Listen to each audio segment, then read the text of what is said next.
Pas de salon de l'agriculture l'année prochaine pour Reggiani. Cette vache Primolstein n'étoffera pas son palmarès.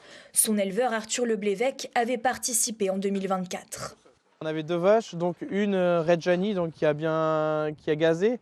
Elle a fait un premier prix dans la catégorie des rouges. Les concours, une passion familiale depuis 3 générations. L'éleveur laitier est donc un habitué du salon de l'agriculture. Le voici en 2019 à Paris.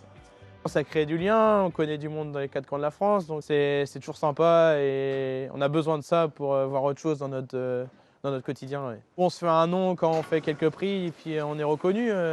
Cette année, 4 de ces vaches étaient déjà présélectionnées, mais aucune ne concourra. Face à la crise de la dermatose nodulaire, l'association des éleveurs de Primolstein annule sa participation au salon. Arthur Leblévec avait déjà décidé de ne pas s'y rendre, par solidarité avec les agriculteurs touchés et pour éviter une contamination. On n'aurait pas été serein. Le risque, c'est surtout, on part à Paris, tout va bien, on revient, on détecte la maladie, du coup, on crée des foyers chez nous et nos voisins ils sont touchés, tout le monde est touché, et il y a trop d'impact économique. Aujourd'hui, on est la 3e génération sur la ferme. On nous dit demain, il faut abattre tout le monde. Non, c'est pas possible, c'est imaginable. En septembre, la dermatose nodulaire et la fièvre catarrhale avaient bousculé l'organisation du SPAS à Rennes.